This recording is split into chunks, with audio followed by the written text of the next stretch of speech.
of the book of Revelation. It's kind of overview. ఎందుకంటే ఆ book అంతా చదవాలంటే 22 అధ్యాయాలు ఉన్నాయి. నిజంగా it has a lot of mysteries and lot of details. If you really want to study that book కంటిన్యూస్గా, అంటే మనం కలుసుకునే ఫ్రీక్వెన్సీకి అయితే ఒక 3-4 సంవత్సరాలు పడుతుంది. ఎందుకంటే మనం కలిసేదే నెలకు వస్తారు. So I thought just to make it simple, this is not a detailed study of the book, but it will give you an overview.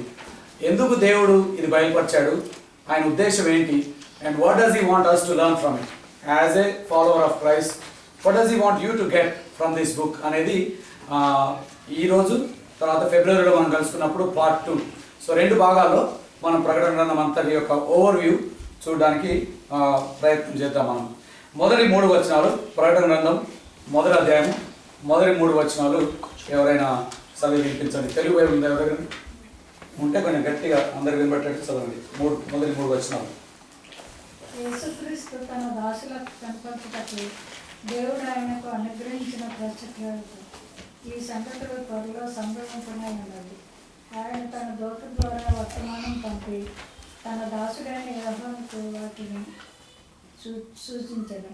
అతడు దేవుని వాక్యంను గూర్చి యేసుక్రీస్తు సాక్ష్యంను గూర్చి తాను చూచినంత మట్టుకు సాక్ష్యం ఇచ్చాను.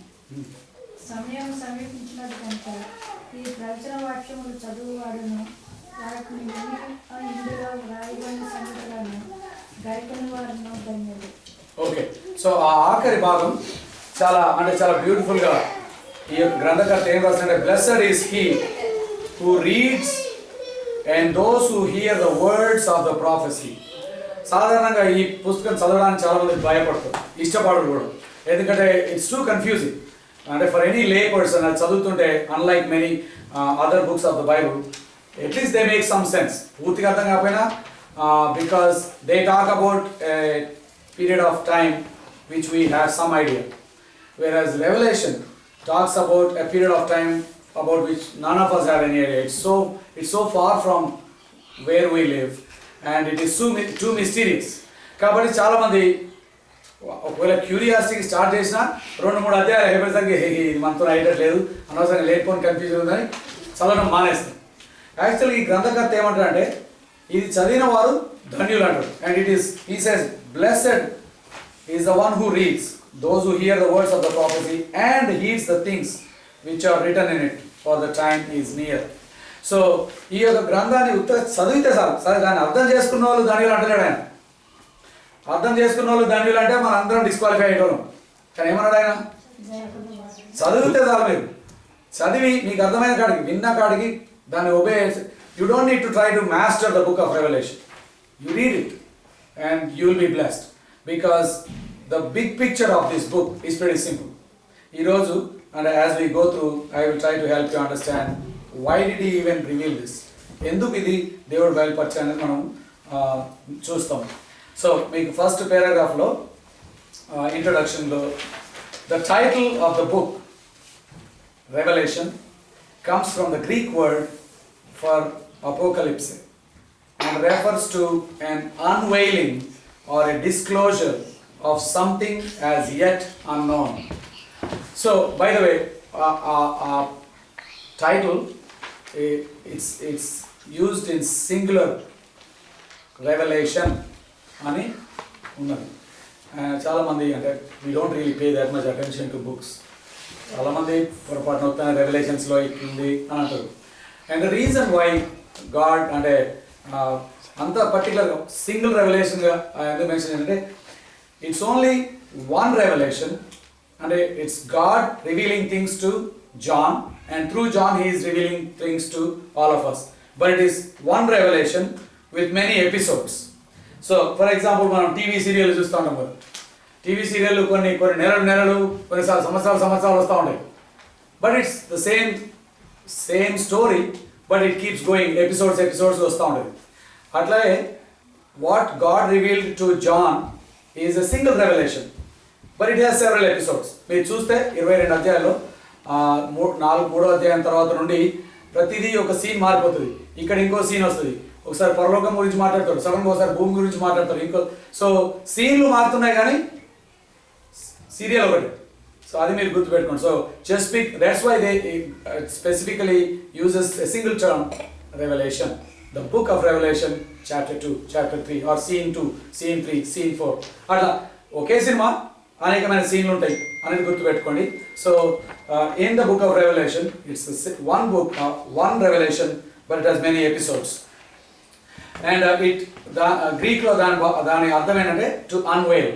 యాక్చువల్లీ ఇక్కడ ఒక మంచి ఈ కర్టన్ ఉంది కదా, ఇది ఏం చేస్తుంది అంటే ఇది అంటే క్లియర్గా సీ త్రూ కాకుండా what this is doing is it is అంటే హైడింగ్ థింగ్స్. సో బేసికల్గా ఇప్పుడు ఇది నా ముందు వేసుకున్నాను అనుకో, నా మీకేమన్నా I hope you can see something, but you really can see all the details of my face. You can still see, hopefully పురుషోత్తమనే దాని అనుకుంటా అన్నట్టు అంతా కనబడుతుందా? లేదు, అది కూడా కనబడలేదా? ఎవడుందో తెలుస్తుందా? ఇక నరేంద్ర ఉన్నా, కుమారన్ ఉన్నాడా, ఎవరు అవుట్లైన్ అక్కడ చేస్తుందా? అవుట్లైన్ అనే హ్యాండ్సమ్ ఉన్నాడా? So this is what basically John is saying. Revelation is an unveiling of things that are mysterious. But again పూర్తి అన్వెయిలింగ్ కూడా కాదు. ఎందుకంటే పూర్తి అన్వెయిలింగ్ ఎప్పుడు జరుగుతుంది అంటే when we actually go into his presence, when we go to spend eternity with God, that is when we will see him eye to eye, face to face. Then ఏమి మర్మం లేకుండా దేవుడు చాలా బయలుపరుస్తున్నాడు. బట్ ఇప్పటికైతే దేవుడు ఏం చేస్తున్నాడంటే ఆ ముసుగు తీసివేస్తున్నాడు. This title is certainly appropriate for this book, a work so interested in making known the events of the future. The literary genre of the book of Revelation or an apocalypse, prophecy, and an epistle or patrika. The disciple or apostle John, who followed Jesus Christ and witnessed his crucifixion, authored it. Basically, యోహానుకున్న ఒక అందరి శిష్యులకంటే యేసు ప్రభుకు ముగ్గురు శిష్యులు చాలా ప్రత్యేకంగా క్లోజ్గా ఉండేవాళ్ళు. మీకు తెలుసా వాళ్ళ పేర్లు ఏంటో? He had 12 disciples. He had more than 12 disciples, but 12 were considered his main followers. But దాంట్లో ఒక ముగ్గురు ఇంకా చాలా జిగిరి దోస్తులు ఉండేటోళ్ళు. John, Peter, Matthew, James. Yeah, John, Peter and James. వీళ్ళు ముగ్గురు they were very close to Jesus. అంటే ఆయన ఏమైనా ప్రత్యేకమైన స్థలాలకు వెళ్ళినప్పుడు he used to take them. సో యోహానుకు ఉన్న ఒక టైటిల్, బైబిల్ ఇంకెవరికి లేని టైటిల్ యోహాన్ కోటున్నది ఏంటో తెలుసా? John has a very unique title, the beloved. The beloved అంటే అందరినీ కూడా యేసు ప్రేమించిండు, but somehow this guy was a lot more closer to Jesus. In fact Yesu ప్రభు వారు శిలువ పైన మరణించేటప్పుడు అందరు శిష్యులు పారిపోయారు కదా, but there was only one disciple still standing at the cross, and that happens to be John. And that's why Yesu ప్రభు శిలువ మీద ఉండి తన తల్లి వైపు చూసి ఇదిగో నీ కుమారుడు, ఇదిగో నీ తల్లి అని. So it is very obvious that John had a special role in Jesus life and special relationship with Jesus. So Yesu ప్రభు జాన్కి ఈ యొక్క రెవల్యూషన్ ఇస్తున్నారు. And by the way, John was in a small island called Patmos. Who is that? Welcome. Yeah, good to see you, lady. Yeah. So యేసు ప్రభు వారు యోహాను Patmos అనే ఒక చిన్న ఐలాండ్ లో he was basically imprisoned. He was taken away from the regular civilization. They put him in Patmos, and అక్కడ దేవుడు ఈ యొక్క ఫ్యూచర్ హ్యూమన్ హిస్టరీ ఎట్లా ఎండ్ అవుతుంది అని ఒక big picture blueprint John ద్వారా దేవుడు బయలుపరుస్తున్నాడు. So that is the summary of this whole book. John wrote Revelation while a prisoner on the island of Patmos, approximately 85 to 95 AD. So ఇంకా first సెంచరీలోనే ఈ పత్రిక రాయబడింది. And this is probably the last New Testament book that was written. Most of the other అంటే సువార్తలు around 55 నుండి start అయినాయి రాయడము, అండ్ 95కి this was the last book that was written. So if you look at it, all the New Testament books were written right around 40-45 years. Different authors wrote it different times, but it was written 85. This was the last book. So John wrote the book of Revelation, and the special emphasis ఆయన ఏమంటారంటే ఈ పుస్తకం చదివిన వారు, ఈ గ్రంథాన్ని చదివిన వారు ధన్యులు అంటాడు. సో పర్పస్ ఆఫ్ రైటింగ్, ఎందుకు రాశాడు? The revelation of Jesus Christ was given to John by God to show his servants what must soon take place. త్వరలో ఏం జరగబోతుంది అనేది యేసు ప్రభు వారు ఆయన ద్వారా మనకు బయలుపరచాలని రాస్తారట. This book is filled with mysteries about things to come. Its purpose is to give encouragement and hope for all Christians to continue watching for the return and triumph of the Lord Jesus Christ. It also is to warn of the final judgment that non-believers will endure on that last day. It is a final warning that the world will surely end and judgment will be certain. It gives us a tiny glimpse of heaven and all the glories awaiting those who remain faithful to God till end. So that's purpose of the book. రెండు purpose ఉన్నాయి. విశ్వాసులను encourage చేయడానికి, బలపరచడానికి, విశ్వాసంలోకి రాకుండా ఇంకా దేవుని పట్టించుకోకుండా జీవించే వాళ్ళకి హెచ్చరిక. రైట్, మీకు ఎప్పుడు కూడా ఈ విండో ఓపెన్ ఉండదు. ఎప్పుడు పడితే అప్పుడు జీవితాన్ని మార్చుకోవచ్చు, ఎప్పుడు పడితే అప్పుడు యేసు ప్రభువుని అంగీకరించుకోవచ్చు అని మీరు just don't play with your soul, because that opportunity will be gone at one point. So this message has a double purpose. విశ్వాసులకేమో అరే మనకి ఎందుకు ఇన్ని కష్టాలు వస్తున్నాయి, మన జీవితంలో ఎందుకు ఇంత అన్యాయం అవుతుంది, మనం ఇంత సిన్సియర్గా ఉంటున్నాం కదా, ఎన్ని చేస్తున్నాం, అయినా మనకి ఎందుకు కష్టాలు వస్తున్నాయంటే అట్లాంటి వాళ్ళు ఈ పుస్తకం చదివితే it gives you hope. Because మీ ఒక్కలే కాదు అన్యాయం నుండి వెళ్ళేవాళ్ళు, లేకపోతే కష్టాల నుండి వెళ్ళేవాళ్ళు, there are so many other people for their faith are paying a lot of price. In fact I really don't think మనం ఎవరం కూడా విశ్వాసం కోసం మనం అంత పెద్ద వెల ఎవరం చెల్లించలేదు. మనం చేసుకున్న కొన్ని పిచ్చి పనులకు చెల్లిస్తున్నాం, ఇంకా వేరే దానికి ఏమైనా చేస్తున్నాం, కానీ విశ్వాసం కోసం వెల చెల్లించే అంత సీన్ మనకి ఇంకెవరికి రాలేదు. బట్ బేసికలీ ఇక్కడ యేసు ప్రభు ఏం చెప్తున్నంటే, as the days pass by, అంధకారం ఎదుగుతూ ఉంటుంది, antichrist are people who don't like God, don't like truth, don't like the gospel, అది పెరుగుతూ ఉంటారు. అంధకారం పెరుగుతున్న కొలది వెలుగుకి అంటే basically they make it very difficult for those who want to live in the light. It just because they don't like the light, they don't want to come into the light. వాడు వెలుగులోకి రాలేనప్పుడు ఏం చేస్తాడు, నువ్వు వెలుగు చూపిస్తున్నాడు, నీ వెలుగు పనిచేయడానికి ట్రై చేస్తాడు, ఎందుకంటే అప్పుడు వాడు బ్యాడ్గా కనబడ్డు కదా. సో బేసికల్గా యేసు ప్రభు ఏంటంటే, as the days pass by, అంధకారం పెరుగుతూ ఉంటుంది, అన్యాయం పెరుగుతూ ఉంటుంది, అక్రమం పెరుగుతూ ఉంటుంది, దేవుని పైన ప్రేమ తగ్గిపోతూ ఉంటుంది. So all these bad things will happen, but you be of hope. మీరేమీ నిరుత్సాహపడకండి, మీరేమీ కృంగిపోకండి. He says, you stay hopeful and you continue to shed the light, because there is a reason why I put you there. So, Viswasalakemo, it's a word of encouragement. Stay faithful. Aviswasalakemo, if you haven't received Christ yet, it's still not too late.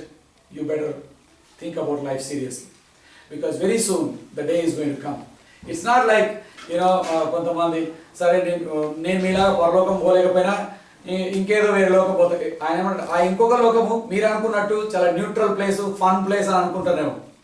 But he really wants them to understand that place which is away from God, which we call hell, is not a fun place like most people think. అంటారు, సరే నేను పరలోకం పోకపోయినా మరి నరకం పోయేంత చెడ్డోని కాదు, నేను పరలోకం పోయేంత మంచోని కాదు, నరకం పోయేంత చెడ్డోని కాదు, మరి మీరే క్వార్టర్స్ ఉంటారు బ్రదర్ అని అడుగుతున్నాను. The Bible is very clear about, there are only two destinies. It says heaven and hell. So it's a clear warning to those who reject God or who reject the gospel, that it's not like you have a neutral place where you can hang out for the rest of eternity.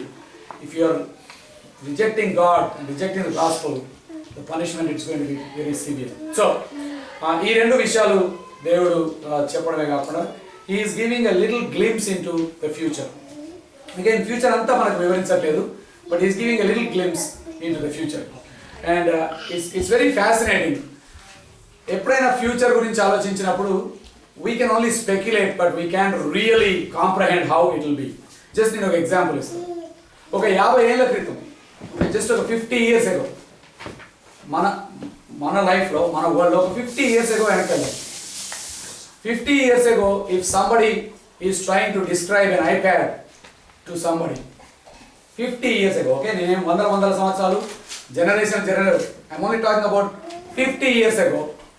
If you try to explain what an iPad is and how it will work, just imagine ఎంత కష్టమైంది, ఏమని వివరిస్తారు. 50 ఏళ్ళ క్రితం అంటే we are talking about, let's say 1950s or 1960s, okay?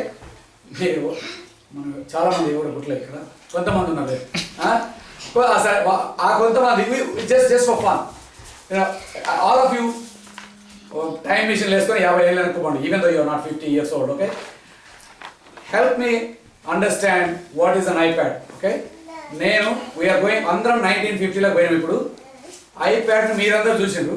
ఇప్పుడు 50 ఏళ్ళ వెనక్కి రివైండ్ చేసిన సినిమా, నేను అప్పుడే ఒక టీనేజర్ పెరుగుతున్నాను అనుకో. You tell me are you try to explain to me an iPad. 1950లో నేను ఒక 16-year-old కిడ్ అనుకోండి. You try to explain to me iPad, okay. 1950లో just try. Talking slaves. A talking slave, okay. చందమామ కథ ఉంటుంది కదా, దానిలో రాక్షసి దగ్గర ఒక అర్థం ఉంటుంది. That's a pretty good description, because that is the closest you can use. వాడి ప్రపంచానికి see you can't use internet అనే వర్డ్ వాడలేవు, ఎందుకంటే ఆ time wireless, internet, touch screen, tablet, ఇవన్నీ కూడా అదే you can use those words. So the nearest thing you can use is Chandamama కథలు, probably that is a word he can relate to. ఇంకా talking tablet, ఇంకా what else can we use? ఆకాశం పైకి చూపించి అని ఉండే కదా stars. Each star is one button. ఇంకా ఈ స్టార్ ఇది యాప్ అంటే ఇది అమెజాన్ యాప్, ఇది గూగుల్ యాప్, ఇది no actually okay, but you can imagine how hard it is. See, మనం వివరించవచ్చు చందమామ కథలు అర్థం అంటే, బట్ ఫర్ హిమ్ అంత కథ సార్ నిజంగా చందమామల ఒక రాక్షసుడు ఉంటాడు అని కదా, అది కథ కాబట్టి ఇట్స్ ఫన్. బట్ రియల్లీ ఒక 50 సంవత్సరాలలో ఇట్లాంటి ఒక అర్థం ఉండబోతుంది. నువ్వు ఇట్లా అంటే నువ్వు ఏ దేశాన్ని అంటే ఆ దేశాన్ని, ఏ ఆటనంటే ఆటను, ఏ సినిమా ఆట అంటే అసలు అంటే వాడు అన్న ఇక పెట్టనప్పు, ఇక పెట్టు నేను ఖాళీగా దొరికినా అనుకుంటున్నాడు. అంటే literally it's impossible for anybody to comprehend, because he thinks you are kidding.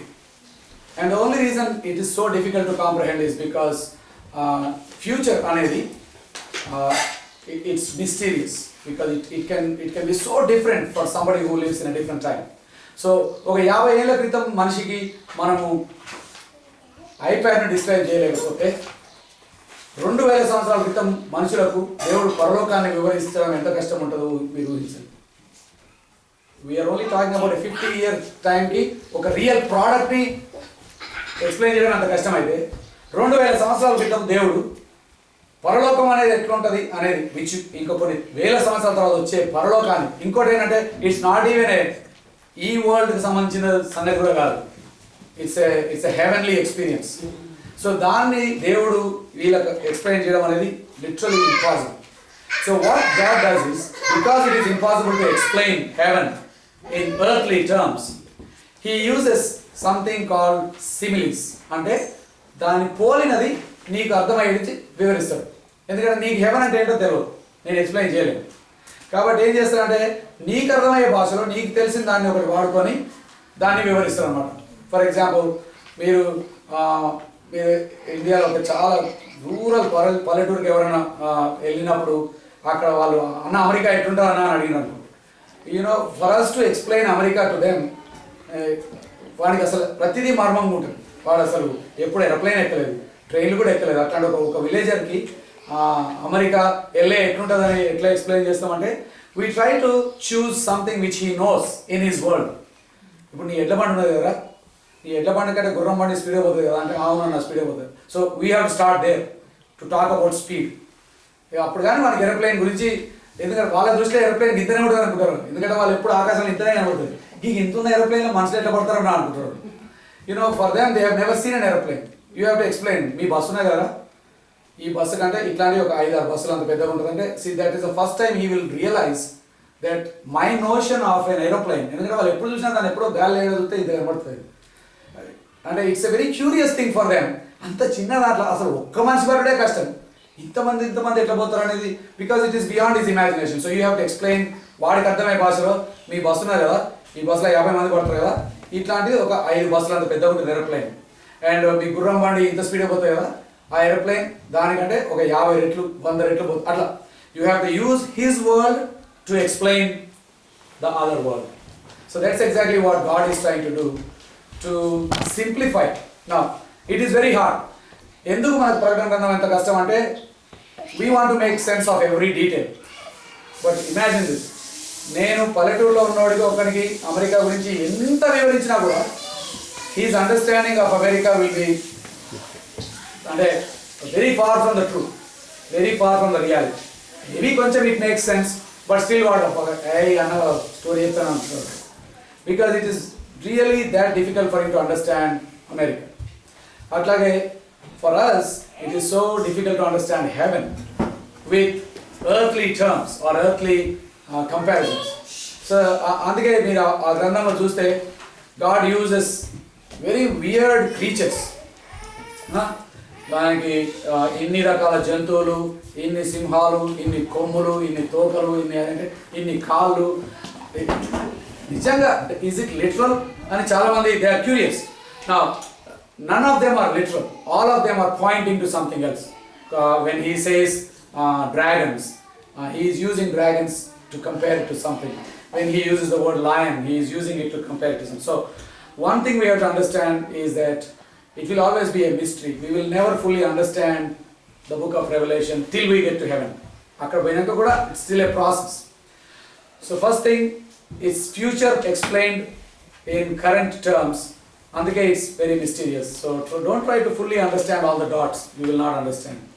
Second thing, every illustration there is just an illustration. It's not a literal manta gani, dragon gani, whatever it is, komulu. It's representing something. So God is using just some images to teach us some truth. Last thing we have to remember, the main purpose of God giving us this is to keep the focus on one thing. ఏంటంటే at the end of human history, God will be victorious and he will do exactly what he wanted to do. So ఎందుకు మనకి పత్రిక బయలుపరచారంటే that way when you read it, you know that God is still in control. So ఎన్నోసార్లు it looks like this world is going in the wrong direction. I think మనందరం ఇక అంటే ఈ ప్రపంచం చెడిపోతుంది, మన పిల్లలకి ఎట్లాంటి ఫ్యూచర్ ఉంటుంది. I think it's going to be a worse and worse world. Of course, but this is not something surprising to God. దేవుడు అంటుండు, I know exactly how it's going to move. I know exactly how it's going to change. So it's not going to surprise me. In fact, I already told you this is how the story ends. So it's an awesome thing for us to know how the story ends. You know, కొంతమందికి everybody reads books differently.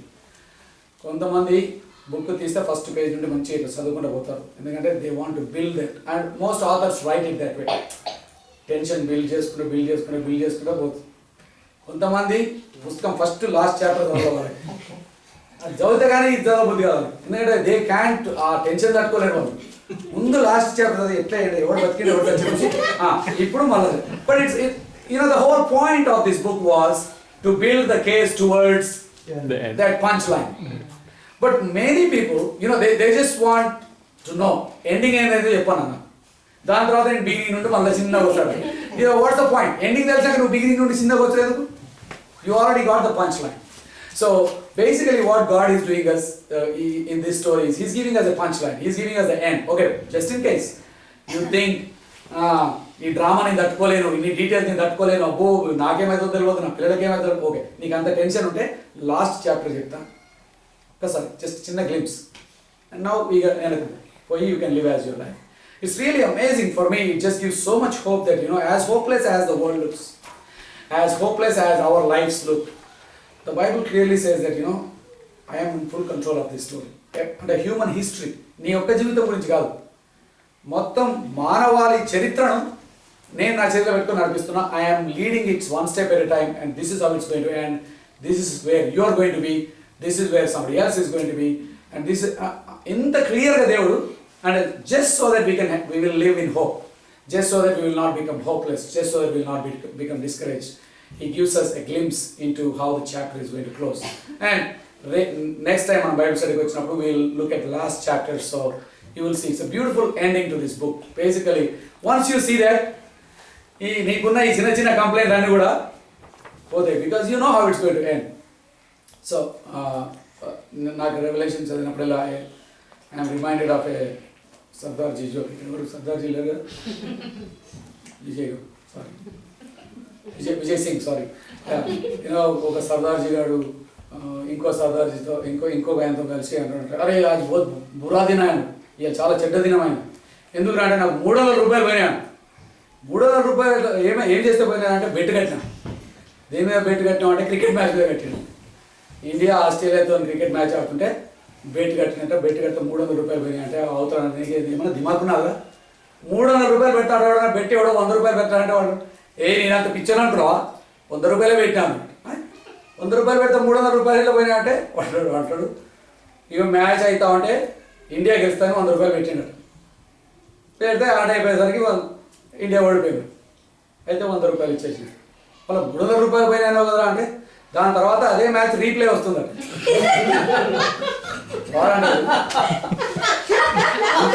ఇంతకుముందు ఓడిపోతాడు ఈసారి రీప్లేలో 200 రూపాయలు పెట్టినాడు. రీప్లేలో 200 రూపాయలు కావాలి, మొత్తం 200 పోయినాయి. రీప్లేలో ఎవడన్నా బెట్ చేస్తాడా? నీకు ఆల్రెడీ తెలుసు, ఆల్రెడీ 100 రూపాయలు. రీప్లేలో వాడు 200 రూపాయలు ఇండియా మీద bet చేసినాడా? You guys know what happens. You know, it's amazing how many times after knowing that how it will end, we still bet on replays. We still worry about replays. We still worry about ఏమో ఈసారి చేతుడో లేదో దేవుడు, ఈసారి నా పట్ల పట్టించుకుంటూ లేదు, ఈసారి చేసాడు కానీ ఈసారి కొంచెం మనం ఉంది రీప్లేలో కొంచెం మనం మళ్ళీ ఇటేద్దాం. Again, I don't know how many times God has to prove it in your life, prove it in human history that I am in control and I am a loving God. నీకు ఇష్టం ఉన్నట్టు నేను చేస్తాను, నేను ఎప్పుడు promise చేయలేదు, కానీ నా చిత్తాన్ని నేను జరిగిస్తా and I will use your life. But trust me. So I really hope అంటే once you read this, once you have a better understanding of this, మళ్ళీ మనం రీప్లేల మీద బెట్లు చేయకుండా this is how God's going to end human history. And this is what God promises, that ఈ లోకంలో నాకు ఎన్ని కష్టాలు వచ్చినా that He will protect me, He will provide and take care of me. And my life is just a small part in God's big plan. It's not really about us. Now we all know it is not about us. But somehow the way we live our lives, as if everything is about us. పొద్దున లేచినప్పుడు మన గురించే, మన ఉద్యోగాలు, మన జీవితాలు, మన భార్య, మన పిల్లలు. We are obsessed with this little thing called life. So the book of Revelation says, good, this life is, and of course you are important, but it has a much bigger purpose. This is God's plan. Okay? So that I hope will give you a real overview of why God reveals this, so that ఒక్కసారి ఆ replay చూసినాం అంటే once you know it, there is absolutely, see, ఇంకో example just so that you guys will understand. మీరు ఒక cricket match లైవ్గా చూసిన అనుకోండి. If you guys watch a live match, you know all the details, you know exactly how it ended. దాని తర్వాత అది replay వచ్చినప్పుడు వేరే వాళ్ళు అంటే లైవ్ చూడని వాళ్ళు వచ్చి కూర్చున్నారు అనుకోండి. A guy who does not know exactly what happened, వాడు చూస్తున్నప్పుడు that guy is fully tense. ఎందుకంటే for him it is still live, for you it is a replay. You can have a lot of fun with that guy who's అరే next ball వీడు out అవుతాడు, వాడు మంచిగా ఆడుతున్నాడు అంటే out అవుతాడు చూడాలి. నువ్వేం పెద్ద ప్రవక్తవు కావు, కానీ all you did was you saw it live and you are just repeating. For that guy, he is just living it now. కాబట్టి వాడు చాలా పరేషాన్ అయిపోతాడు. అరే ఏం చెప్పినావు అన్న, కరెక్ట్గా నువ్వు చెప్పినట్టే వాడు అవుట్ అయ్యాడు, కరెక్ట్గా నువ్వు చెప్పినట్టే సిక్సర్ కొట్టినా అంటే నువ్వేం పెద్ద ప్రవక్తవు కాదు. You just saw it live and that guy is living it afterwards. So John saw it live. He saw heaven live. He saw eternity live. మనం ఏం చేస్తున్నామంటే ఆ రీప్లేని చూస్తున్నాం కాబట్టి మనకు టెన్షన్ ఎక్కువ. ఇప్పుడు వీడు ఉంటాడా, వీడు అవుట్ అవుతాడా, వీడు అవుతాడు. And because we are watching a replay, so just to make our lives a lot easier, God says, just look at the last chapter, okay? Glimpse, and now go back and live your life. More, trust God more, live your life with a purpose, and make your lives matter, okay? Don't squander your times and lives and opportunities, because your life matters. So that is the whole reason why God revealed this book of Revelation, so that we will live with hope and remember that we will be victorious and live purposefully. Okay, so let's jump into the next paragraph. Key verses in the book of Revelation. నేను 5 వచనాలు, ప్రాముఖ్యమైన వచనాలు ఈ ప్రకటన గ్రంథంలో. ఈ 5 మీరు అంటే గుర్తుపెట్టుకుంటే it's easy for you to know the summary of the book. Okay, chapter 1 verse 19 ఏమంటే right therefore what we have seen, what is now and what will take place later. So ఇప్పుడు ఏమైనది, ఏమి జరగబోతుంది అని కూడా రాయి అని చెప్తున్నాడు. సో అది మొదటి అధ్యాయం 19వ వచనం, 13వ అధ్యాయము 16-17 వచనాలు. 13వ అధ్యాయం 16-17. ఎవరు చదువుతారా? తెలుగు ఉన్నది.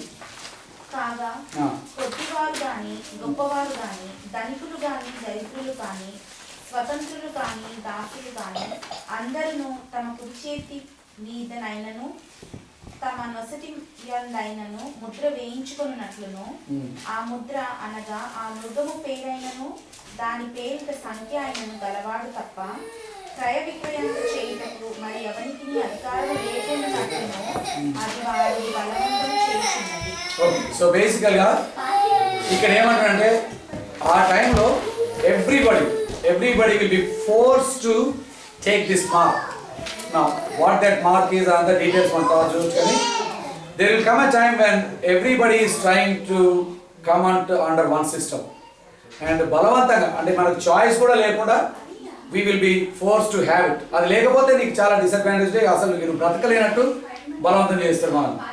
అండ్ ఇక్కడ ఏం డిస్క్రిప్షన్స్ అంటే చిన్న లేదు పెద్ద లేదు, గొప్ప లేదు పేద లేదు, అంటే there is no discrimination.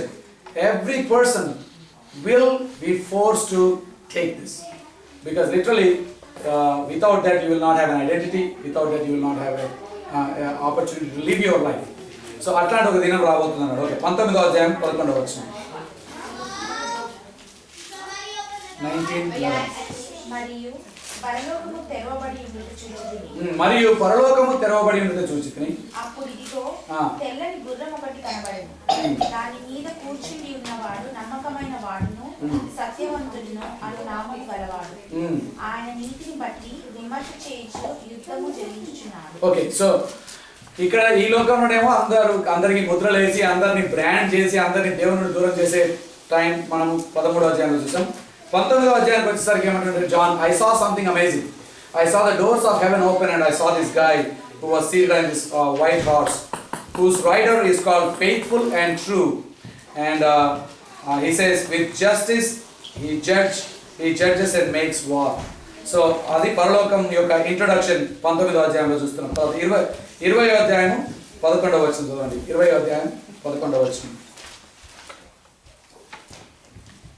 మరియు ప్రౌఢమైన మహాసింహాసనము దాని యందు ఆసీనుడై ఉన్న వాటిని చూసి భూమ్యాకాశంలో ఆయన సముద్రం నుండి పారిపోయింది. వాటికి నిలువ చోటు కనబడకపోయినా మరియు గొప్పవారని కొద్దివారని వృద్ధులైన వారందరూ ఆ సింహాసనం ఎదుట నిలబడి ఇంటి చూసారు. ఓకే, సో బేసికల్గా యూ కెన్ సీ ఎట్లా స్టోరీ బిల్డప్ అవుతాం. ఓకే, ఫస్ట్ ఏమో ఇది ఇప్పటి సంగతులు ఫ్యూచర్ సంగతులు చెప్తున్నా అన్నాడు మొదటి అధ్యాయం 19వ వచనం. ఓకే, తర్వాత 13వ అధ్యాయంలో ఇట్లా everybody will be force to follow a system, follow some principles which we may not agree, నీకు చాయిస్ కూడా లేదు. Then he goes to another scene called heaven. ఇక్కడ ద్వారాలు తెరవబడ్డాయి, యేసు ప్రభు వారు somebody sitting on the white horse. And then 20వ అధ్యాయంలో ఏమంటారంటే చిన్న లేదు పెద్ద లేదు అందరు కూడా they will be standing in front of this white throne where will be judge. And then 21:1 21వ అధ్యాయం మొదటి వచనం. అంతటా నేను కొత్త ఆకాశమును క్రొత్త భూమిని చూచితిని. అంతలో నేను క్రొత్త ఆకాశమును క్రొత్త భూమిని చూచితిని. మొదటి ఆకాశమును మొదటి భూమిని గతించిపోయాను. ఓకే, సముద్రమును కనులేదు. Okay, so basically he closes the story. ఇంకొక అధ్యాయం ఉన్నది, బట్ 5 ఇంపార్టెంట్ ట్రాన్సిషన్స్ మనం చూస్తాం. ముందేమంటున్నా అంటే ఫ్యూచర్ గురించి చెప్తున్నా అని, తర్వాత యాంటై క్రైస్ట్ ఎట్లా చేస్తారని, పరలోకం ఎట్లా ఉంటుందని. Then finally he concludes this book with there is a new heaven and a new earth and a new way of living our eternity in the future. So this is how the book ends. So these are just key verses. They tell us key things that will be coming in the entire book. Okay. So the just summary overview is that Revelation is lavish in colorful descriptions of the visions which proclaim for us the last days before Christ's return and the ushering in of the new heaven and new earth. Revelation begins with letters to 7 churches of Asia Minor, then goes on to reveal the series of devastations poured upon the earth, the mark of the beast, 666, or the climatic battle of Armageddon, the binding of Satan, the reign of the Lord, the great white throne judgment, the nature of eternal city of God, which is new earth and new heaven. Prophecies concerning Jesus Christ as fulfilled, and a concluding call to his leadership, to his lordship, assures us that he will soon return. So, ఇవన్నీ కూడా main themes ఈ బుక్లో ఉన్నాయి. Next time when we come, we will go through some of those themes. But this is the overview. And then connections. The book of Revelation is the culmination of the prophecies about the end time. Beginning from the Old Testament, the description of the Antichrist mentioned in Daniel 9:27 is developed fully in 13th chapter of Revelation. So, ఒకటి మనం గుర్తుపెట్టుకోండి, పాత నిబంధన గ్రంథంలోనే already యేసు ప్రభు ఇంకా మొదటిసారి కూడా రాలేదు. యేసు ప్రభు మొదటిసారి రాకముందే ఆల్రెడీ పాత నిబంధనలో యేసు ప్రభు యొక్క రెండో రాకడ గురించి కూడా చాలా ప్రవచనాలు ఉన్నాయి. ప్రవచనం అంటే by nature it is talking about the future. So there are many Old Testament passages which are talking about not just Jesus' first coming but also talking about Jesus' second coming and how the human history ends. Can you imagine? Jesus first coming రాలి, first coming రాని జీససే చాలా అంటే వీళ్ళకు ఎంత speculate చేసినా కూడా మెస్సయ్య ఎట్లుంటాడు అనేది ఊహించుకోవడానికి కూడా అర్థమవుతలేదు వాళ్ళు, ఎందుకంటే they have not seen Jesus yet. But ఈ యేసు రెండోసారి రాబోతున్నాడు ఇట్లా చేస్తున్నాడు, ఇక వాళ్ళకి ఎంత అర్థమవుతుందో చెప్పండి. బట్ వాళ్ళకి అర్థం కావాలని దేవుడు చెప్పట్లేదు. To show them that I'm in control, I'm telling you guys ahead of time, this is exactly what I'm going to do. Yesu ప్రభు రాకముందు 700 సంవత్సరాల క్రితం ముందే ఆయన ఎప్పుడు వస్తాడు, ఎట్లా వస్తాడు, అన్ని డీటెయిల్స్ ఇచ్చింది 700 years బిఫోర్ ఐజాయా ద్వారా. అట్లా సెకండ్ కమింగ్ ఎప్పుడు వస్తుందో ఇంకా మనకు తెలియదు.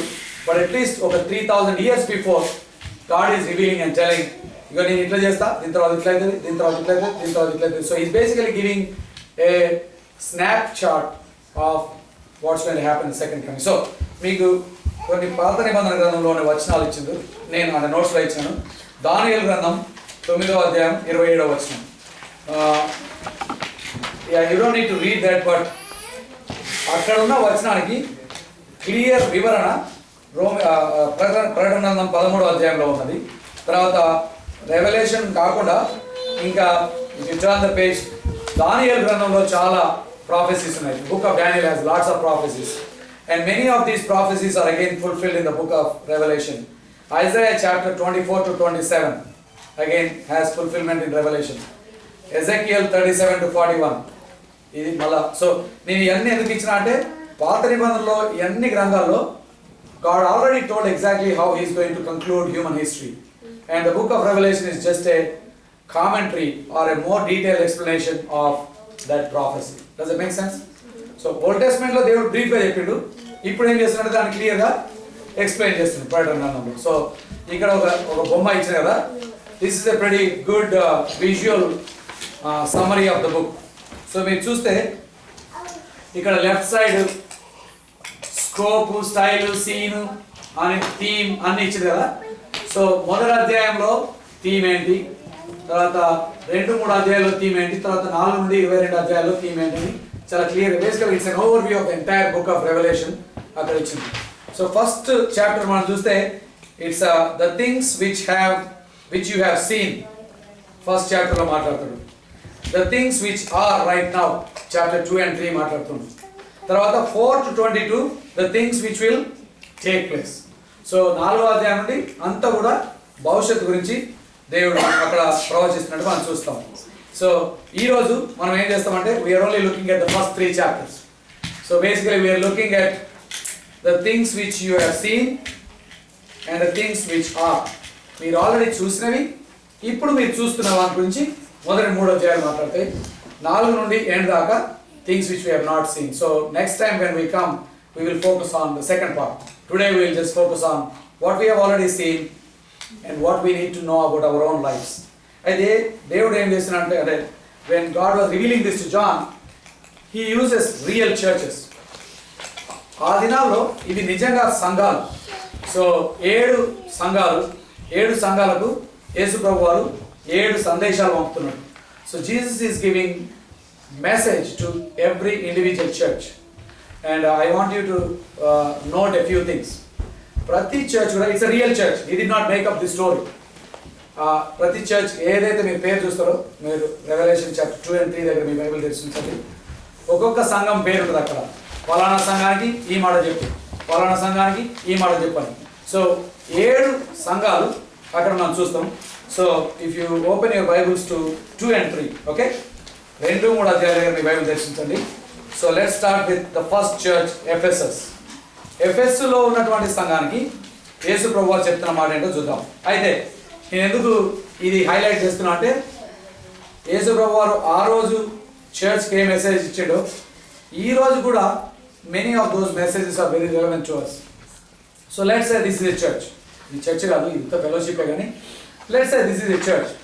I am very sure our church will fit into one of these churches or more than one of these churches. One of these messages will be very, very appropriate to us, no matter who you are. Indian church, Chinese church, American church, it doesn't matter. Whatever you are as a church, you can relate to at least 1 or 2 of these churches, because there is something about us that is uniquely just like these guys. And that's why these are powerful messages which Jesus